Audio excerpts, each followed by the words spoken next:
Hello tout le monde, bienvenue pour un nouveau bilan couture qui ne sera pas comme les autres parce que... Comment dire? J'ai fait beaucoup de fails, enfin beaucoup. Oui, j'ai fait pas mal de fails ce dernier mois, enfin au mois de janvier. J'avais pas beaucoup le temps et du coup j'ai fait quelques fails en couture et je voulais être assez transparent et vous montrer du coup ce que j'ai fait, les fautes que j'ai faites et du coup voilà. Il y aura aussi un peu de tricot parce qu'il y aura un teaser de la vidéo qui sortira normalement la semaine prochaine. Donc voilà,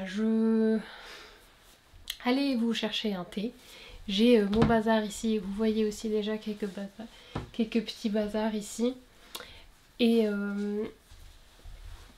Et puis voilà, on va tout de suite commencer. Allez vous chercher un thé, un café et on va papoter. Je vais faire le point avec vous de ce dernier mois. On va tout de suite commencer par la première pièce que j'ai cousue et c'est cette pièce-là. Donc je pense que si vous avez vu mon dernier bilan couture, il me semble, vous connaissez le patron. J'avais fait, voilà, ça c'était le patron du dernier bilan couture que j'avais réalisé et j'avais encore une chute d'une autre jupe skirt que j'avais faite et du coup je me suis dit que j'allais coudre ce modèle là dans la chute, sauf que oui, donc c'était une chute comme déjà dit au moins 3 fois. Et ouais, j'avais plus vraiment beaucoup de tissu, donc j'ai dû jouer un peu à Tetris. Du coup, la ceinture est genre coupée approximativement au billet. Et devant, en fait, bon, c'est caché par la partie jupe, mais devant, en fait, sur le short, ici, je sais pas comment vous montrer. Ça se voit pas beaucoup, hein, mais là, il y a en fait une couture. Je vais peut-être vous mettre ça sur l'envers, ce sera peut-être plus clair. Tac. Voilà, donc sur l'envers, vous pouvez voir une couture juste ici. Bon, ça se voit pas énormément non plus, mais quand même.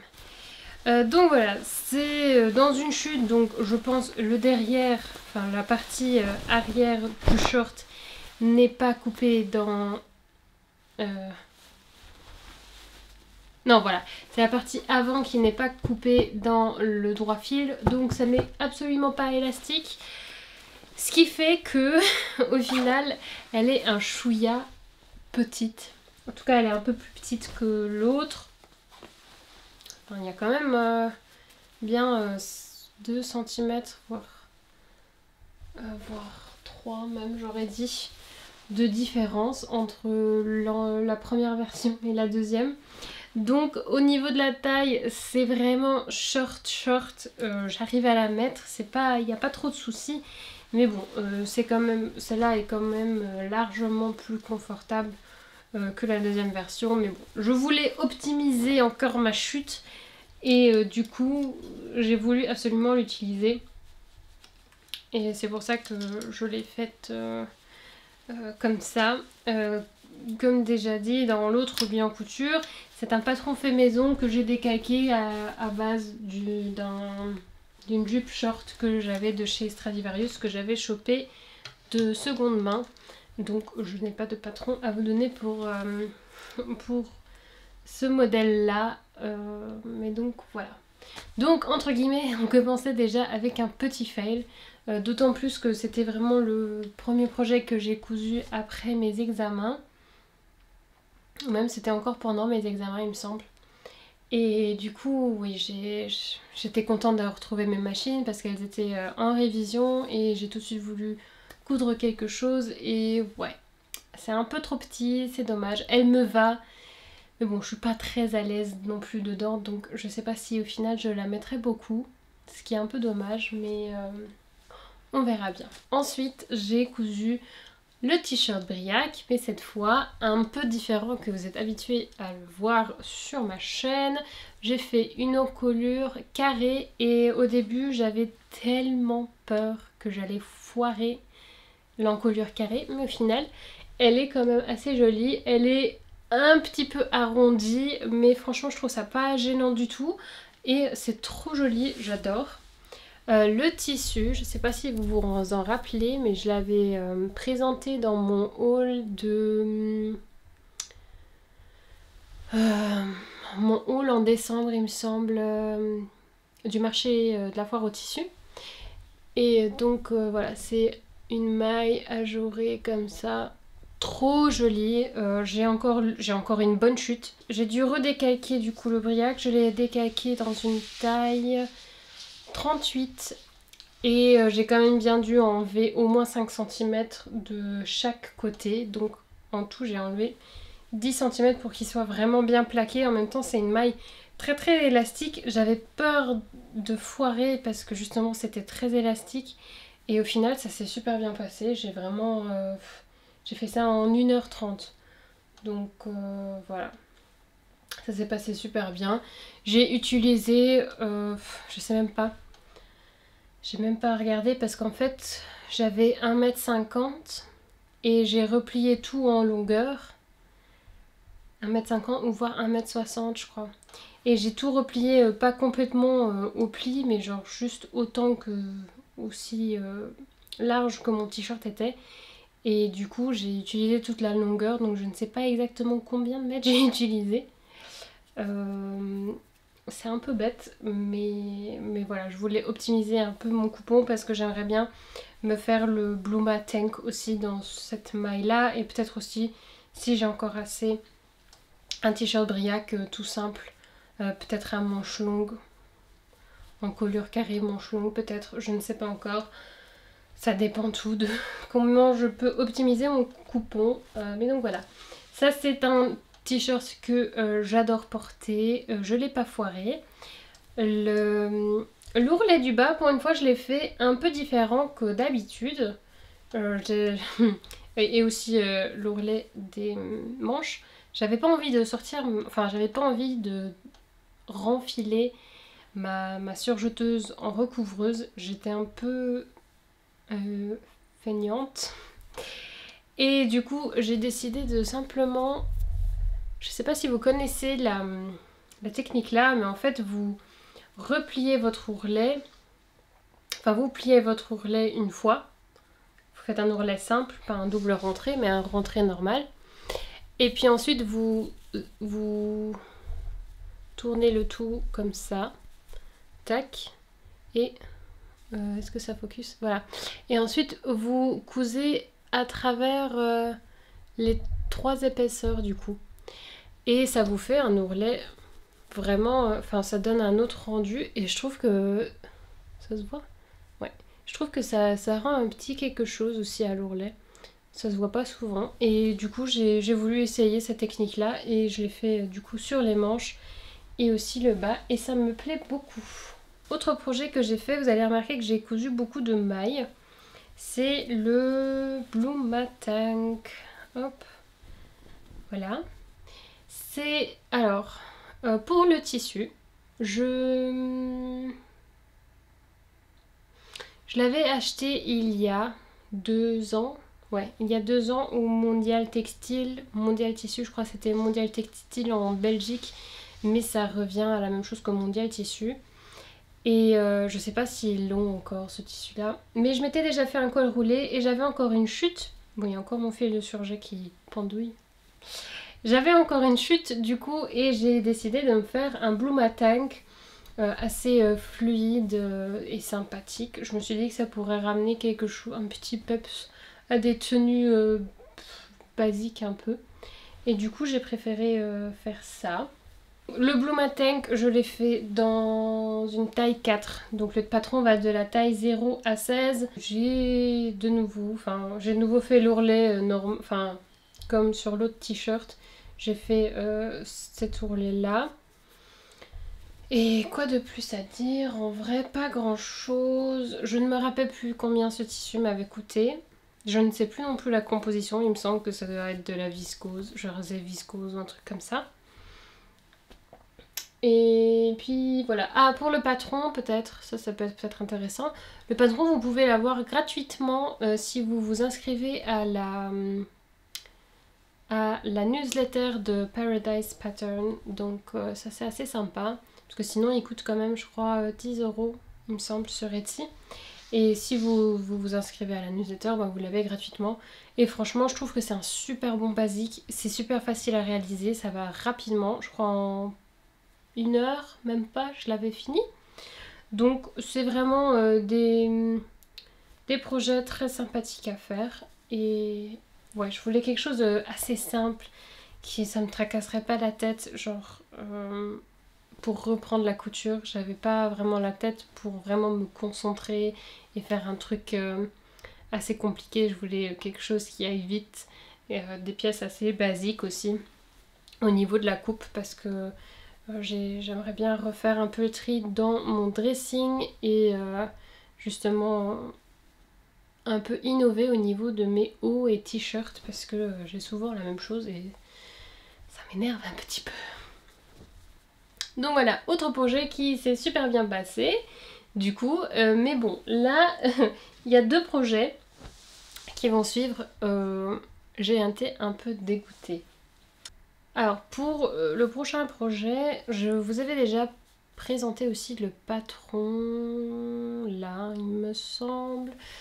Le dernier bilan couture, enfin pas le bilan couture de décembre avec les cadeaux, mais celui juste avant où j'ai vraiment fait de la couture pour moi. Je m'étais fait, vous savez les bodys Zara là, j'avais décalqué un body Zara que j'avais déjà et je l'ai réalisé dans une lycra que j'avais acheté à la foire au tissu. Je l'ai fait, tout s'est super bien passé, c'était la bonne taille. Et du coup j'avais encore une lycra un peu molletonnée de chez Dress & Stephen que j'ai acheté je sais plus quand, hein. Je sais pas si ça se verra qu'elle est un peu molletonnée. Ça c'est l'envers et ça c'est l'endroit. On ne voit je pense absolument pas la différence sur caméra. Peut-être comme ça. Est-ce que ça se voit? Je ne sais pas. Sûrement que non.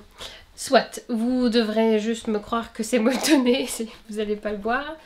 Vous allez remarquer que il est absolument pas fini parce que je crois que le taux d'élasticité ou le fait que ce soit molletonné, ça a beaucoup plus de résistance et il est beaucoup plus rigide niveau élasticité. Enfin, je sais pas comment l'expliquer, mais c'est pas comme une lycra normale qui est vraiment très très élastique. Ça en fait c'est pas si élastique que ça. Donc moi je découpe mon patron dans la taille enfin comme d'habitude quoi, le patron que j'ai fait et tout. J'ai juste rajouté, enfin j'ai ajusté au niveau de l'emmanchure parce que si vous avez vu la vidéo, j'avais dit que je trouvais que l'emmanchure elle était un peu trop échancrée et qu'on voyait un peu trop ma poitrine. Je me sentais pas à l'aise sans soutien-gorge et même avec soutien-gorge j'aimais pas trop parce qu'on voyait trop le soutien-gorge et j'aime pas trop ça. Donc j'ai redécalqué ça, j'ai fait mes modifications, nanana, tout allait bien, je commence à coudre et c'est un projet qui va très très rapide donc il n'y a aucun souci. Au moment où j'essaye le body, je remarque qu'en fait ça va pas du tout parce que c'est beaucoup trop étroit. Ça me compressait un truc de ouf. Enfin je rentre dedans mais au final ça me fait pas une belle poitrine, on dirait que j'ai plus rien. Ça me compressait comme un truc pas possible et j'avais ma poitrine qui sortait de part et d'autre. C'était vraiment pas joli. Donc voilà, gros fail pour ça. Ça m'énerve un petit peu parce que du coup le tissu il est un peu fichu parce que je peux rien en faire. Je n'ai pas non plus de gens dans mon entourage qui font une plus petite taille que moi. Donc c'est même pas que je pourrais le finir et le donner à quelqu'un. Oui non, elle a la même taille que moi au niveau de la poitrine. Parce que c'est vraiment la poitrine en fait le problème, c'est que pas assez de place pour des poitrines normales. Enfin, je suppose que j'ai une poitrine normale, je dirais, je sais pas. En tout cas, ouais. pas ouf. Et ouais, comme j'essaye d'optimiser mes chutes en ce moment, je me dis tout de suite en découpant ce patron là que je vais découper la brassière. Ouh là là, comment qu'elle s'appelle? De chez Eclipse Lingerie. C'est la brassière triangle. Voilà. Donc, du coup, je découpe tout de suite pour faire une brassière triangle du livre Je couds ma propre lingerie, il me semble, de chez Eclipse Lingerie Studio. Eclipse Studio Lingerie. Je sais jamais dans quel sens c'est. Je vous mettrai ça en dessous. Donc, je découpe le tout dans la taille 38 parce que je fais une taille 38. À ce moment-là, quand je découpe mon patron, je ne sais pas encore que ce tissu est tellement pas élastique que ça taille petit. Donc, en même temps que je couds lui, je couds aussi vite fait ma brassière et je fais des modifications. Donc, à la place de mettre des vraies bretelles de soutien-gorge, je découpe une bande comme ça, approximativement, machin et tout. Sauf que là, pareil, je le mets et ça me va pas parce que de 1 déjà les bretelles sont beaucoup trop longues, donc il faudrait que je découse tout l'élastique pour refaire ici. Bon, ça va, je devrais juste redécoudre ça en vrai. Mais bon, même si les bretelles seront à ma taille, ça me fait pas une belle poitrine, ça compresse tout, c'est vraiment pas joli. Donc au final, j'ai fait 2 projets qui vont à la poubelle et j'étais un petit peu dégoûtée, j'avoue. J'ai eu du mal à reprendre du coup la couture. Ça m'a vraiment saoulée. Et puis voilà. Donc après, oui, je l'ai mis dans mon bac à chute pour vous montrer, pour pas le mettre tout de suite à la poubelle parce que voilà, c'est quand même aussi ça d'être couturière, c'est des fois de se louper et de rien pouvoir faire avec ses projets. Et bon, après le tissu là ne m'a pas coûté cher, il me semble que c'était un truc comme 5 € du mètre parce que voilà, c'est du Dressenstoffen, donc c'est pas si grave que ça, mais ça me saoule quand même parce que oui, ça me saoule. Mais bon, après ça, je me suis dit bon, je vais prendre un patron que je connais bien. Et en plus ma maman m'avait offert du tissu pour Noël. Donc j'ai commencé le pantalon Peachy de Fiber Mood. Comme vous le savez, j'aime bien ce patron, j'en ai déjà fait 2. Sauf que je l'ai pas encore fini, donc je peux pas vous le présenter maintenant. Parce que oui, je suis partie à Amsterdam et ensuite, enfin j'ai pas eu le temps de finir avant Amsterdam. Et là du coup on est déjà en février, donc je vais me garder ça simplement pour le prochain bilan couture. Et comme ça je me stresse pas. C'est donc tout pour la couture là pour l'instant. Donc si vous êtes juste intéressé pour la couture, bah, vous pouvez quitter la vidéo. Si vous êtes encore intéressé au tricot, je vais vous parler encore de tout ce que j'ai fait en tricot ce mois-ci. Je vais commencer par... Oups là. Je vais commencer par ce projet-là, qui n'a l'air à la caméra de pas grand-chose. C'est un pull, il y a encore un fil qui pendouille. J'avais l'impression d'avoir rentré tous les fils, mais au final non. Je l'ai fini il y a pas longtemps. C'était un pull, en fait c'est mon tout premier pull en tricot que j'ai fait. Sauf que je l'avais laissé traîner pendant une année dans mon sac à projet parce que j'avais la flemme, tout simplement. Et ouais, j'avais pas utilisé de patron, j'avais fait que, en fait, j'ai fait que des rectangles. J'ai fait 2 grands rectangles pour le devant et le dos et 2 longs rectangles pour les manches.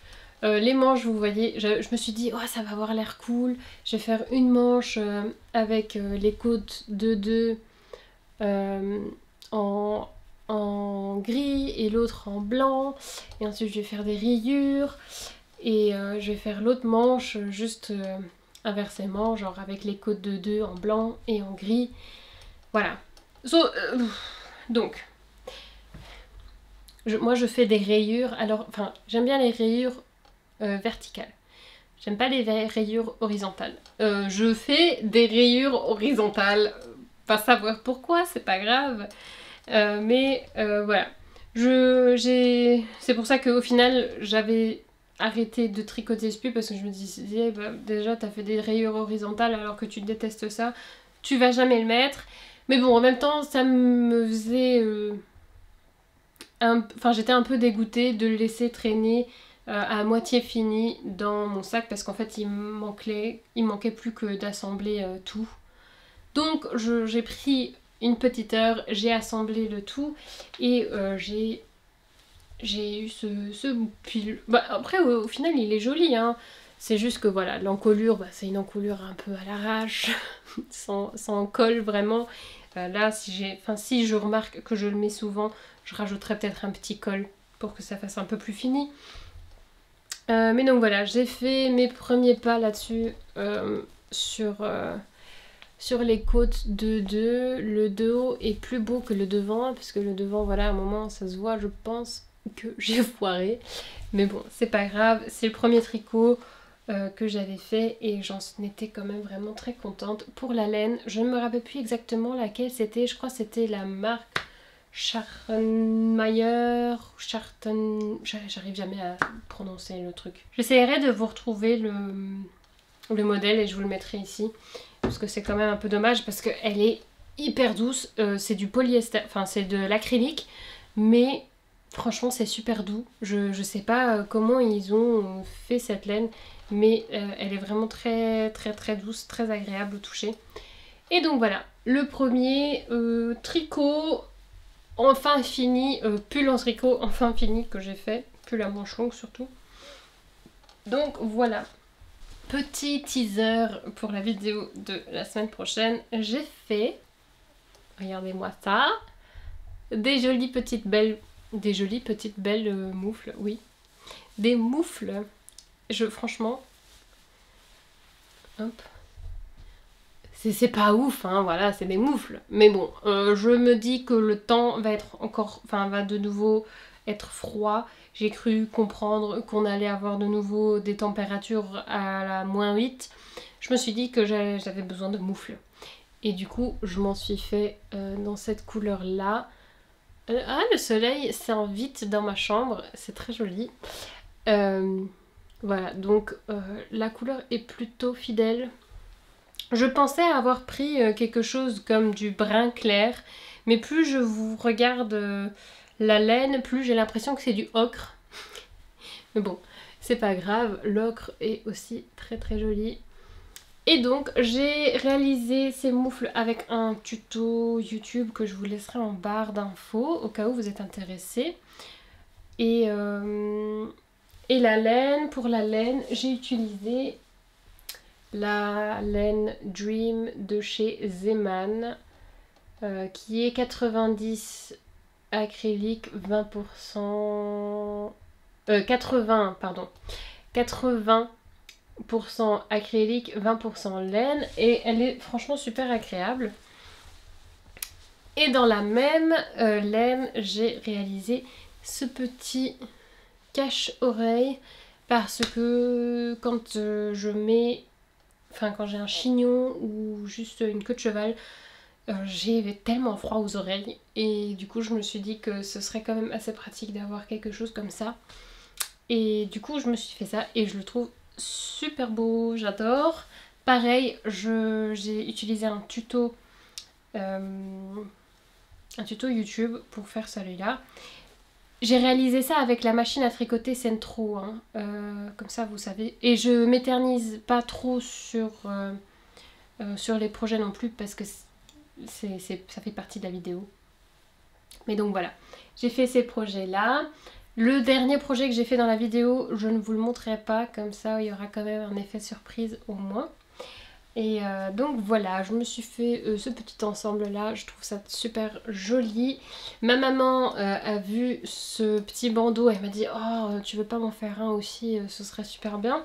Parce qu'elle aussi, elle a souvent des queues de cheval. Et du coup, je lui en ai fait un en gris. Il a l'air beaucoup plus petit que le mien, alors que j'ai fait exactement le même nombre de rangées, c'est bizarre. Mais Voilà, c'est quand même la même chose. Bon, il est un chouïa. Je remarque qu'il est un chouïa plus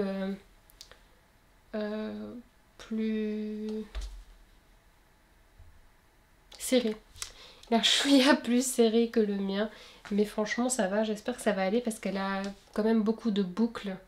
J'espère que ça ira quand même avec sa tête. On verra bien. Mais sinon, je pense pouvoir peut-être un peu le détendre à la vapeur. Au pire du pire. Et donc voilà. Dernière chose que j'aimerais vous montrer en tricot, c'est l'avancée du pull pour mon copain. Tac. Je sais pas si vous vous rappelez, mais lors de mon vlog que j'avais fait genre une semaine avec moi, j'avais commencé ce pull qui contient beaucoup de mon ADN et de mes cheveux. Et c'est horrible parce que c'est de la laine blanche, donc ça se voit vraiment beaucoup. Oh là là, faudrait que je trouve une solution quand même parce que c'est assez bof. C'est quand même un peu bof tout ça. Ah. Bon, soit. Hop, donc me voilà. Ça n'a l'air pas de grand chose. J'ai presque fini le diagramme pour le patron. Pour le patron, c'est le Drops Lucky Wish. C'est un patron du coup pour homme. Je vais essayer de vous montrer. Hop. Le rendu final que ça doit avoir. Hop, ça doit avoir l'air de ça à la fin. Et pour l'instant, franchement, ça va assez bien. J'ai presque fini les diagrammes. Il me manque plus que 3 rangées. Et j'aurai fini le diagramme avec les augmentations. Et ouais, ce petit bémol, c'est que je vais pas avoir assez de laine, de la laine que j'ai de chez ma grand-mère. Parce que ça se tricote avec 2 fils. Même dans leur patron, ils proposent ça. Donc ça m'a arrangé parce que j'avais le fil qui allait. Sauf que oui, j'en ai pas assez. Du coup, j'ai dû aller chez Zeman racheter de la laine qui plus ou moins allait avec celle-ci. J'ai trouvé et ça a bien marché.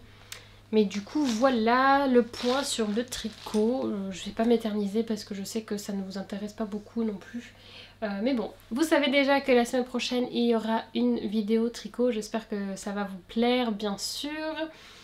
Et du coup, j'espère aussi que cette vidéo vous a plu et que ce bilan couture vous a plu. C'est pas un bilan couture comme d'habitude parce qu'il y avait beaucoup de tricot et beaucoup de projets pas finis ou foirés. J'espère que ça vous dérangera pas.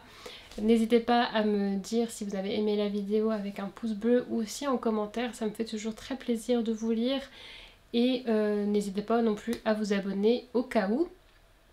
Et donc, je vous dis à la semaine prochaine. Jusqu'à là, portez-vous bien. Bye bye!